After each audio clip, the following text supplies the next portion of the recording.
ఒకటి national security పరంగా మీరు అన్నారు బంగ్లాదేశ్ పాకిస్తాన్ పెద్దగా లెక్క కాదు అని.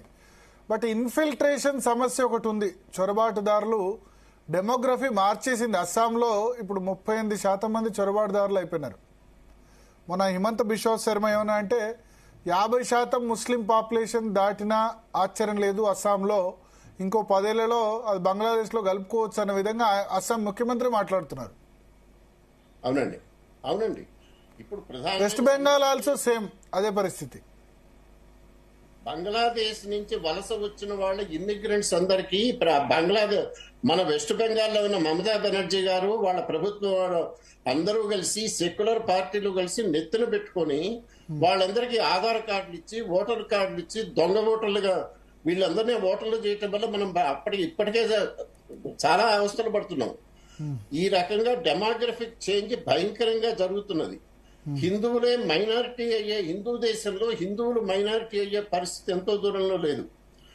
దీనికి కాబట్టి ఇది కేవలం ఒక బంగ్లాదేశ్ మహమ్మద్ యూనిసే కాదు, ఇది వెనక పాకిస్తాన్ ఉన్నది, రకరకాల ఫ్యాక్టర్స్ ఉన్నాయి. ఇక్కడ ఏంటంటే ఈ రాజకీయ నాయకులు మమతా బెనర్జీ లాంటి రాజకీయ నాయకులు ముస్లింలను అడ్డం పెట్టుకుని ఓట్ బ్యాంక్ రాజకీయాల కోసం దేశానికి ద్రోహం చేస్తున్న వాళ్ళు ఎలక్టరల్ రూల్స్ ను రివైజ్ చేస్తాము, ఇంటెన్సివ్ రివిజన్ చేస్తామంటే అదొక పెద్ద దేశద్రోహ కార్యకలాపంగా ఎదిరించేటువంటి ముదనష్టపు నాయకుడు మన పాలపడ్డారు. కాబట్టి మనకు ఈ దౌర్భాగ్యులందరూ వచ్చి మన మీద పడుతున్నారు.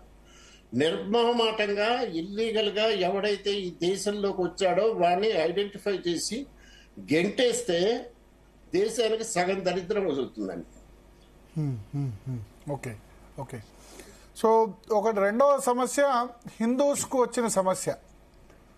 అక్కడ 30% పాపులేషన్ ఉండే కదా సార్ 1947 దేశ విభజన అప్పుడు 30% హిందూ పాపులేషన్ 22% ఉండేది. ఓకే, ఇప్పుడు 7% 8% అవుతుంది. 1952 సెన్సెస్ లో ప్రకారము అంటే 1946 లో జిన్నా గారు మహమ్మద్ అలీ జిన్నా గారు పుణ్యం కట్టుకుని డైరెక్ట్ యాక్షన్ డే అని మొదలుపెట్టి ఆ బంగ్లాదేశ్ లో అంటే వాళ్ళు ఎవరండి మన అన్నదమ్ములు. ఇదివరకు ఈస్ట్ బెంగాల్లో భాగం వాళ్ళందరూ మన దేశంలోనే ఉండాలనే కోరుకున్నారు. మన చేతగానితనం వల్ల, మన నాయకుల చేతగానితనం వల్ల వాళ్ళు దేశం విభజనకు లోనైంది, నిలువునా చీలింది. అప్పుడు ఉన్న వాళ్ళని ఊచకోతకు వచ్చారు హిందువుల్ని. 1946-47 లోనే మీరన్నట్టుగా 30% నుంచి చాలా మంది పోయారు. 52 సెన్సెస్ కు వచ్చేవరకల్లా 22% దిగిపోయిందండి. అది ఆఖరికి మొన్న 75 లో ముజిబుర్ రహమాన్ హత్య చేసిన తర్వాత ఈ ప్రభుత్వాలు మారినాయే, అప్పటి నుంచి హిందువుల మీద ఊచకోతలు మొదలైనవి. 75 వరకు 14% ఉన్న హిందూ పాపులేషన్ ఇవాళ 8% కు దిగిపోయిందండి.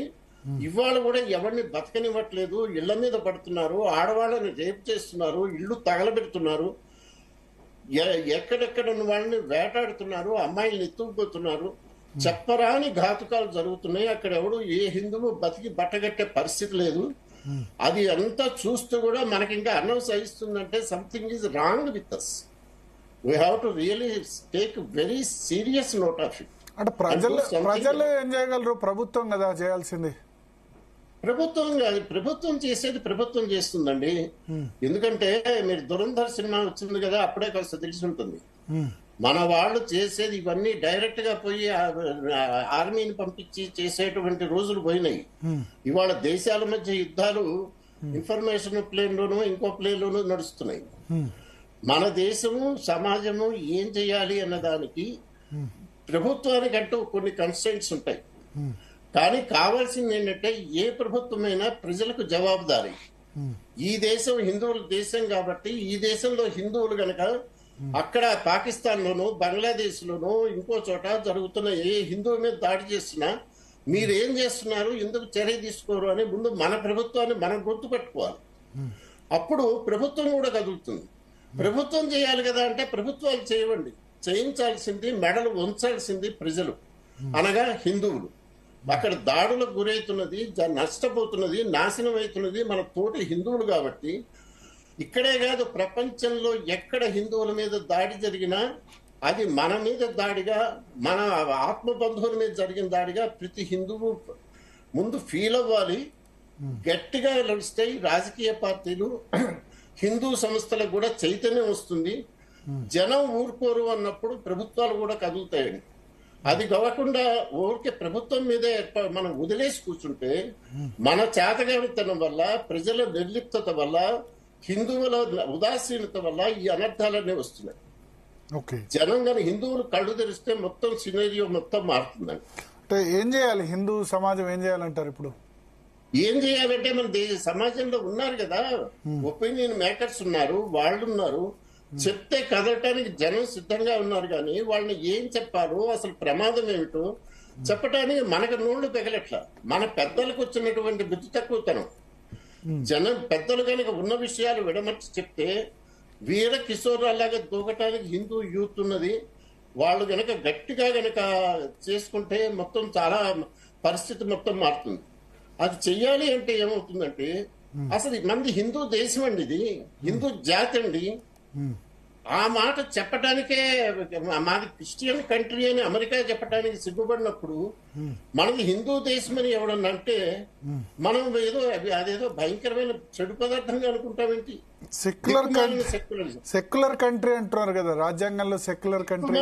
సెక్యులరిజం, ఈ సెక్యులరిజం ముదనష్టము ఎమర్జెన్సీలో ఇందిరాగాంధీ తెచ్చిపెట్టినటువంటి దరిద్రాన్ని ఆమె పోయినా కానీ ఇంకా మనం భరిస్తున్నామే. సెక్యులరిజం కాదు, this is a Hindu country, this is a Hindu nation, ఇది హిందూ రాజ్యం. హిందువుల జోలికి కనుక ఎవడన్నా వస్తే దొక్క దించుతామనేటువంటి పౌరుషం ముందు హిందువులకు ఉండాలండి. ఎంతసేపు స్వస్తి వచనాలు, చేతగాని మాటలు, ఏదో అందరూ సమానమే, అన్ని మతాలు సమానమే, ఈ నంగిరి మాటలు హిందువులకి, హిందూ సంస్థలకి, హిందూ పెద్దలకి అర్థం రావటం వల్ల మనం ఇట్లా తయారయ్యాం. హిందువుల ప్రయోజనాలు హిందువులు కాపాడాలి, మిగతా వాళ్ళందరూ పోయితే ఎందుకంటే మనం ఎందుకనాలి? క్రిస్టమస్ వచ్చింది అని అంటే మన నాయకులే పోయి చర్చలకు పోతారు, సిగ్గుండొద్దండి. విష్ చేస్తే తప్పులేదు కదా, చేస్తే తప్పులేదు, కానీ మీకు వాళ్ళు ఎవరు అన్నది దృష్టిలో పెట్టుకోవాలి. మీ దేవుణ్ణి ఆరాధించిన వాడిని చంపేయండి అని బైబిల్ చెప్తుంది. ఇంకో దేవుణ్ణి కనుక ఆరాధిస్తే వాడికి స్థానం లేదు అని ఇస్లాం చెప్తుంది, క్రిస్టియానిటీ చెప్తుంది. నువ్వు వాడు సమానమని నమ్మటానికి వాడు సిద్ధంగా లేనప్పుడు మనకెందుకు వచ్చిందండి దరిద్రము?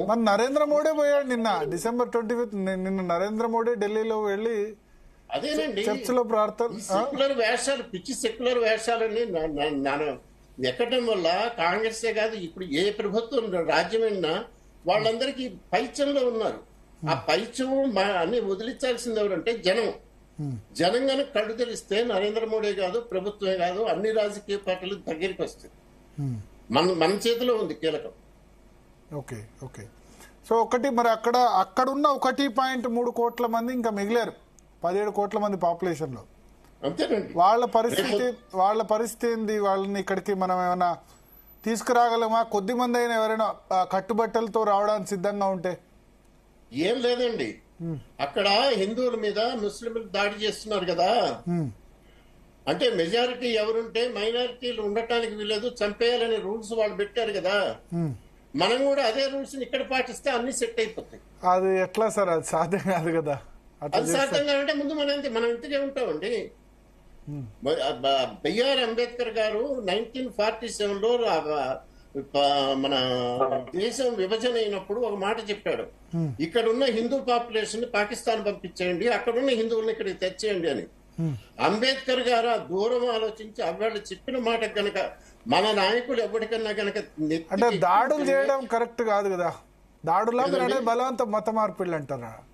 కాదు, ఆయన చెప్పాడండి, అప్రూవ్ పాపులేషన్ ఎక్స్చేంజ్ చెయ్యాలి అన్నాడు. అది అంటే అది పెట్టడంలో మన వాళ్ళు విఫలమయ్యి మన నాయకుడు మనకు తెచ్చినటువంటి పీడాకారం ఇది. ఇప్పటికన్నా మన నాయకుల నిజస్వరూపాలు మనం గుర్తిస్తే మన ప్రయోజనాలు మనం కాపాడుకోవాలి. ఈ పార్టీలు కాదు, ఈ వీళ్ళు కాదు అనేది కనుక అనుకుంటే మొత్తం కథ మారుతుంది భరత్ గారు. అంటే సార్ ఎట్లా సాధ్యం? ఇప్పుడు ఇండోనేషియా తర్వాత అత్యధిక ముస్లిం పాపులేషన్ మన దగ్గరే ఉంది, బంగ్లాదేశ్ లో కాదు, పాకిస్తాన్ లో కాదు. హైయెస్ట్ ముస్లిం పాపులేషన్ ప్రపంచంలో ఇండోనేషియా తర్వాత మనం సెకండ్ హైయెస్ట్. పాకిస్తాన్ లో కూడా మనకంటే తక్కువే ఉన్నారు, బంగ్లాదేశ్ లో కూడా మనకంటే తక్కువే ఉన్నారు ముస్లింస్. ఇక్కడ వాళ్ళని కాదని ముందుకెళ్లడం, దేశం ముందుకెళ్లడం సాధ్యమా? అది ఎక్కర్లేదు భరత్ గారు.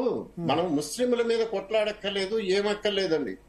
ఈ దేశం హిందువులది కదా, ఇక్కడ మతం హిందూ మతం కదా అందరూ ఆచరించేది. ఈ హిందూ మతానికి, హిందూ సంస్కృతికి మన విద్యల్లో వాటిల్లో అన్నిట్లో ప్రాధాన్యం ఉండాలి. వాళ్ళు బిగ్గెస్ట్ మెజారిటీ అండి, సెకండ్ బిగ్గెస్ట్ మెజారిటీ ముస్లిమ్స్ అండి, వాళ్ళే మైనారిటీ కాదు. అటువంటి దగ్గర మన హిందువులకు వచ్చే ప్రయోజనాలు మనకు హిందూ దేశంలో ఉండాలి. మన స్కాలర్షిప్లు కానీ, మన వేద విద్యకు కానీ, సంస్కృతికి కానీ ప్రోత్సాహం మనకు ఉండాలి అని అడగటం కూడా మంచి తప్పే అనుకుని మనం నోరు మూసుకున్నాం. అందుకని భగవద్గీత ఎవడు చదవటానికి వీల్లేదు. ఖురాన్ చదివేటువంటి, బైబిల్ చదివేటువంటి స్కూళ్ళన్నిటికీ గవర్నమెంటే తీసుకొని డబ్బులు ఇస్తుంది. పాస్టర్లకి, ముల్లాలకేమో డబ్బులు వాళ్ళు ఇస్తారు, గవర్నమెంట్ చేతుల్లోంచి ఇస్తారు. మన పూజలకేమో దిక్కు మొక్కు ఉండదు. మన గుళ్ళకు మనం పోవాలంటేనేమో 500, 1000 రూపాయలేమో కట్టాలి దేవుణ్ణి ముట్టుకోవాలంటే. అక్కడికి వచ్చేవరకనేమో మొన్ననే కోట్ల కోట్లు దోచిపెడుతున్నారు. ఎక్కడొచ్చింది, ఏమైంది? అసలు మన హక్కులు మనం కాపాడుకోవాలి, మన మతాన్ని మనం కాపాడుకునే జ్ఞానమే మనకు లేకుండా పోయింది కదా. అది మీరు అనేది ఇక్కడున్న ముస్లింస్ అక్కడికి పంపించి అక్కడున్న హిందూస్ ఇక్కడ తెచ్చుకోవాలంటారా? నేను కాదు, అంబేద్కర్ చెప్పిన మాట అప్పుడు గనక మనందరం వినుంటే అసలు మనకి పాకిస్తాన్ ప్రాబ్లం ఉండేది కాదు, బంగ్లాదేశ్ ప్రాబ్లం ఉండేది కాదు. సరే, అప్పుడు మనం చేయలేకపోయాం కాబట్టి ఇప్పుడు ఏం జరిగితే బాగుంటుంది అని గనక మనం ఆలోచిస్తే జరుగుతుందండి. అదేమీ పెద్ద సమస్యం కాదు. కానీ మనం ఇలాగే గనక పట్టనట్టు ఈ సెక్యులర్ దయ్యాన్ని మనం నెత్తిన పెట్టుకుని మైనారిటీలకు కాళ్ళు తడిగి నెత్తులు జల్లుకునేటువంటి పిచ్చి మనస్తత్వం కనుక మనకు పోకపోతే ఆ బంగ్లాదేశ్ లో ఉన్నవాళ్ళు కూడా మిగలరు, పాకిస్తాన్ లో ఉన్నవాళ్ళు కూడా మిగలరు. ఇవాళ బంగ్లాదేశ్ లో, పాకిస్తాన్ లో ఏం జరుగుతున్నదో ఆల్రెడీ ఇండియాలో హిందువుల మీద ఆల్రెడీ దాడులు జరుగుతూనే ఉన్నాయి, ఇంకా అవి జరుగుతాయి. చివరికి ఏమైతుందంటే భారత ఉపఖండం అంతా ఇస్లామైజ్ అవుతుంది. అది మనం ఇప్పుడు కళ్ళు తెరిస్తే సరిపోతుంది, లేవకపోతే మనం కూడా ఇంకో బంగ్లాదేశ్ అయిపోతుంది. ఓకే ఓకే, బట్ ఇది సాధ్యమవుద్దా? ఖచ్చితంగా. కాకపోతే మనం బతకం మగలవు. It's a question of Hindu survival. Hindu జాతి ఉండాలా వద్దా, బతకాలా వద్దా ఆలోచించుకోవాల్సింది. రాజకీయ పార్టీలు లేకపోతే ఇవన్నీ కూడా కోఆపరేట్ చేస్తే, ఇప్పుడు భారతీయ జనతా పార్టీ ఒక పార్టీ మాట్లాడొచ్చు కానీ మిగతా పార్టీలన్నీ ఓట్లు ఉన్నాయి కదా. మనకు బిగ్గెస్ట్ 15%, 20% ఓట్స్ కోసం అవతల వాళ్ళు ప్రయత్నం జరుగుతుంది కదా. బిగ్గెస్ట్ ఓట్ బ్యాంక్ హిందువులు భరత్ గారు. మనం vote bank, biggest vote bank, మనం చెప్పినట్టు ప్రభుత్వాలు నడవాలి అని కనుక హిందువులకు ఆ చైతన్యం వచ్చిన రోజు అన్ని పార్టీలు మన కాళ్ళ దగ్గరికి వస్తాయి. మనం చెప్పినట్టు మన ధర్మ ప్రకారము, మన శాస్త్ర ప్రకారము మన ప్రభుత్వాలు నడుస్తాయి. అది వాళ్ళని నడవకుండా చెడగొట్టింది మనం. అందుకని అంత కీలకమంతా హిందూ సమాజం చేతిలోనే ఉన్నది. మన భవిష్యత్తు చాలా ఉజ్వలంగా ఉంటుంది మనం కనుక కళ్ళు ధరిస్తే. Okay okay, thank you MVR Sastri garu, మీ అమూల్యమైన సమయం జీ తెలుగు కోసం ఇచ్చినందుకు. సో శరత్ గారు జాయిన్ అయ్యారా? శరత్ గారు.